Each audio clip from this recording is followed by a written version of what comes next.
Hello दोस्तों, नमस्कार। कैसे हैं आप सभी। उम्मीद करता हूं दोस्तों आप सभी स्वस्थ और मंगलमय होंगे।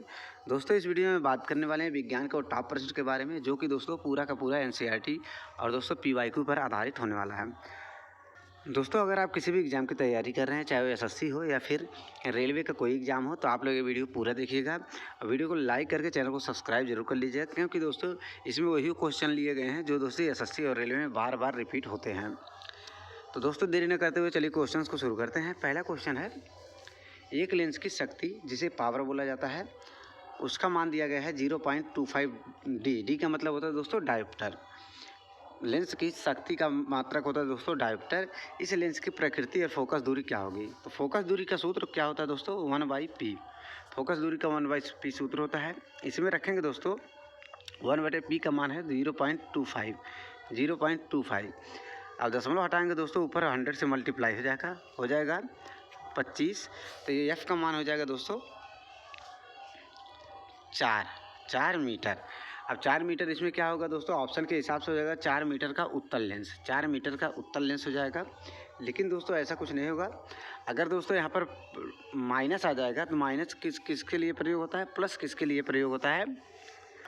मतलब दोस्तों अगर फोकस दूरी माइनस आ गया तो हो जाएगा दोस्तों अवतल लेंस। अब फोकस दूरी नेगेटिव आ गया, फोकस दूरी पॉजिटिव आ गया तो हो जाएगा उत्तल लेंस। फोकस दूरी नेगेटिव आ गया तो हो जाएगा दोस्तों अवतल लेंस। यहाँ पर इसका पूर्ण रूप से डिटेल में दिया गया है, आप लोग देख सकते हैं। 1/p होता है, एफ का मान सूत्र होता है।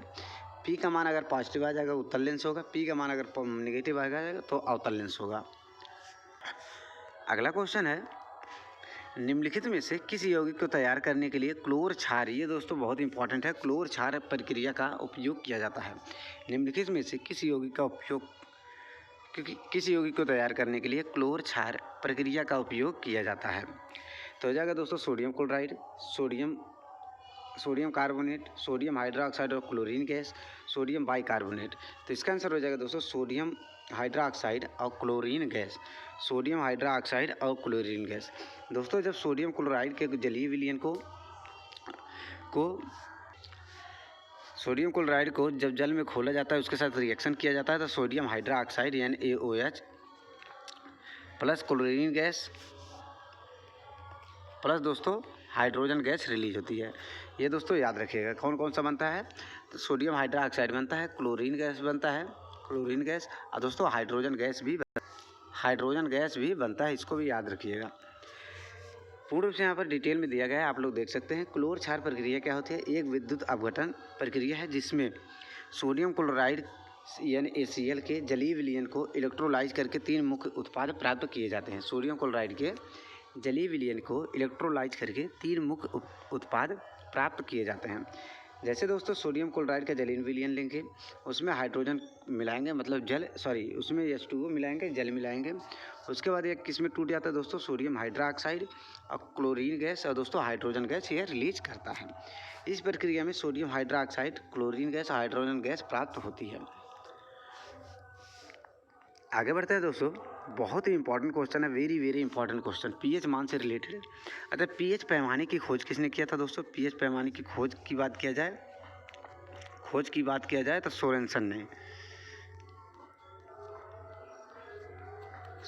ने किया था। पीएच पैमाने की खोज किया था सोरेनसन ने। अब पीएच का प्रास कितना होता है? तो हो जाएगा दोस्तों 0 से लेकर 14 हो जाएगा। अगर दोस्तों 7 से कम रहेगा तो अम्ल हो जाएगा। और 7 से ज़्यादा रहेगा, अगर 7 से ज़्यादा रहेगा तो हो जाएगा क्षारीय विलयन। ये सभी दोस्तों आप लोगों को पता होना चाहिए। तो इसमें पूछा गया किसी विलयन का पीएच मान 2 है, एक अन्य विलयन का मान पीएच मान है, लेकिन वह पीएच मान 4 वाले से 2 वाला कितना अम्लीय है?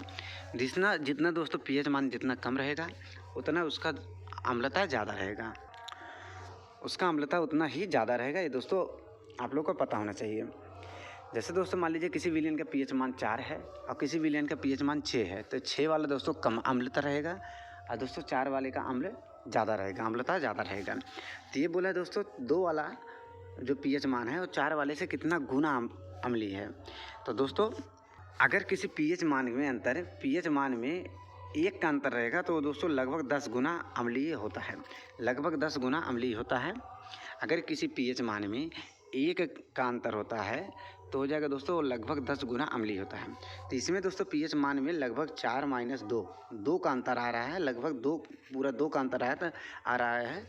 तो ये 10 गुना गुणे 10 गुना मतलब 10 पे पावर 2, 10 पे पावर 2, 10 पे पावर 2, तो ये लगभग हो जाएगा दोस्तों 100 गुना अम्लीय हो जाएगा। ऑप्शन नंबर सी इसका सही आंसर हो जाएगा, 100 गुना अम्लीय हो जाएगा।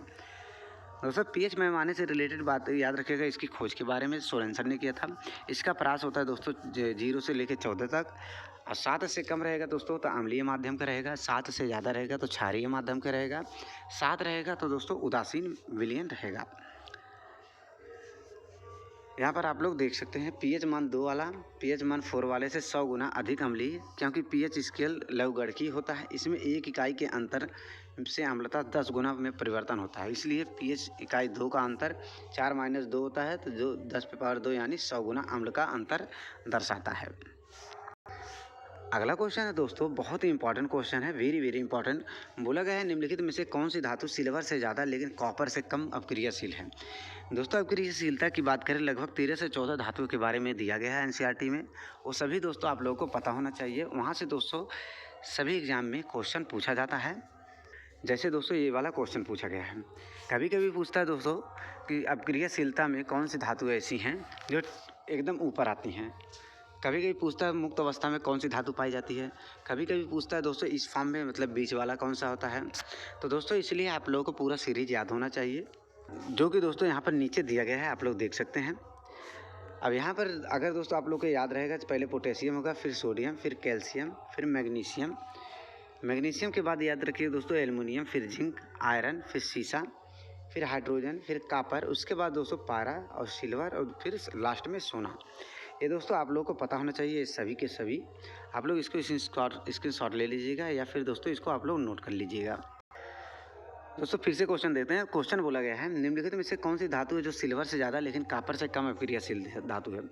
दोस्तों ये वाला क्वेश्चन यहाँ से दोस्तों रिएक्टिविटी सीरीज से लगभग हर एग्जाम में ये क्वेश्चन पूछा जाता है।